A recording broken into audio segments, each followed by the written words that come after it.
Olá, bem-vindo à nossa série de vídeos sobre calvinismo e arminianismo. Eu sou Jonathan Chase, o pastor missionário das Igrejas Reformadas do Canadá, trabalhando aqui dentro das Igrejas Reformadas do Brasil e particularmente aqui dentro do Instituto João Calvino.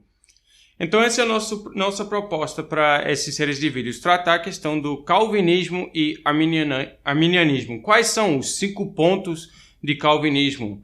Para tratar esse assunto, vou focar particularmente num documento chamado Os Cânones de Dort. Os Cânones de Dort são uma das 3 confissões das igrejas reformadas do Brasil e das diversas igrejas reformadas no mundo inteiro.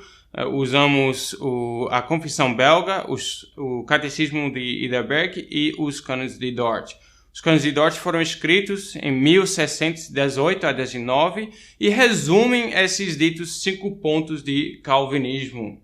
Antes de entrar nos detalhes do assunto, eu quero falar primeiro sobre a importância deste assunto, porque pode parecer que é um assunto periférico, que não toca nas crenças centrais da fé cristã, que não tem grande importância para nós cristãos.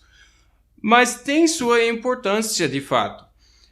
Tem a ver com o nosso relacionamento com Deus. Como é que nós vemos Deus como o Salvador soberano, o que redimiu as nossas almas, nós não merecendo nada da sua graça, ou vemos Ele como alguém que nos ajuda, mas nós mesmos nos esforçamos para ser salvos? Tem a ver com isso. Tem a ver também com como tratamos a própria palavra de Deus. Quando encontramos versículos perturbadores, versículos que desafiam nosso entendimento de Deus, como é que respondemos? A Bíblia fala muito sobre o temor de Deus, e o temor de Deus é essa reverência, submissão a Deus, entendendo que seus caminhos são mais altos, mais elevados do que os nossos caminhos. A forma que Ele nos trata talvez não se conforme às nossas expectativas. Então, quando encontramos na Bíblia versículos que podem parecer injustos, podem parecer cruéis, podem parecer desconfortáveis para nossas mentes, como é que nós respondemos? Esse debate entre arminianismo e calvinismo tem a ver exatamente com estas questões. Antes de tratar a própria teologia, devemos rever a história por trás do arminianismo e do calvinismo. Às vezes o debate é apresentado desta forma. Os calvinistas defendem a soberania de Deus e os arminianos defendem a responsabilidade humana. A Bíblia claramente apresenta as duas coisas. A responsabilidade humana, por exemplo, os judeus, quando Pedro pregou no dia de Pentecostes, e os judeus ficaram convictos e perguntaram: irmãos, o que faremos? E ele respondeu: arrependem-se e sejam batizados. Essa responsabilidade humana. Cada ser humano, ouvindo a pregação do Evangelho, tem a responsabilidade de se render a Deus e se arrepender dos pecados e crer em Cristo. Então tem a responsabilidade humana. Ao mesmo tempo, a Bíblia claramente ensina a soberania de Deus até sobre nosso arrependimento e nossa fé. O Cristo mesmo diz em João 6:44, ninguém pode vir a mim se o Pai que me enviou não o trouxer. Cristo mesmo diz isso, a soberania de Deus. Ninguém vai se arrepender a menos que Deus conceda esse arrependimento. De fato, é impossível entender como essas duas coisas são compatíveis. Se Deus é 100% por trás do nosso arrependimento e fé, então nossa conclusão, segundo a nossa lógica humana, é que o ser humano não é por trás.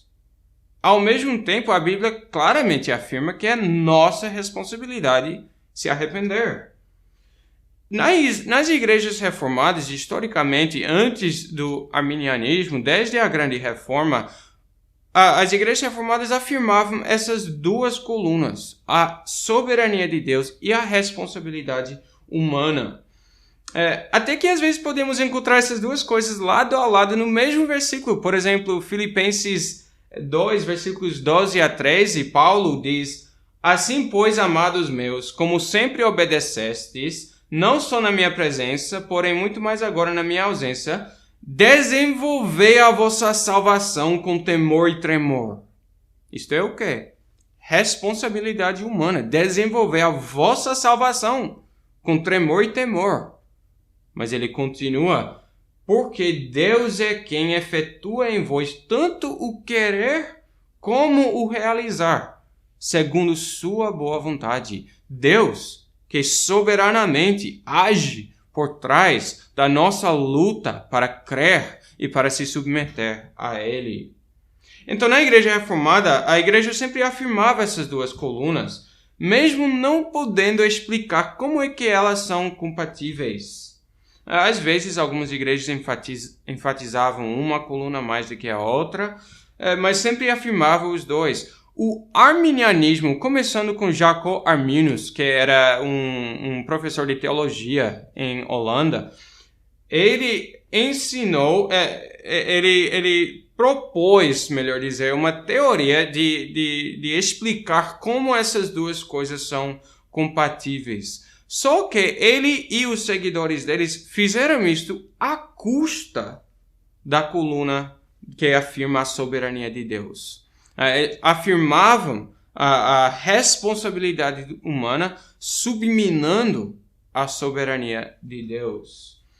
Este assunto foi tratado no Sínodo de Dort em 1618 a 19 e a Igreja Reformada deu sua resposta reafirmando essas duas colunas. E essa resposta foi formulada nos cânones de Dort, que dividiu a questão em 5 pontos, respondendo aos 5 pontos de arminianismo. É engraçado porque hoje em dia nós falamos sobre os 5 pontos de calvinismo, e às vezes isso pode até dar a impressão de que calvinismo é um novo sistema, uma nova ideia que tem 5 pontos em si.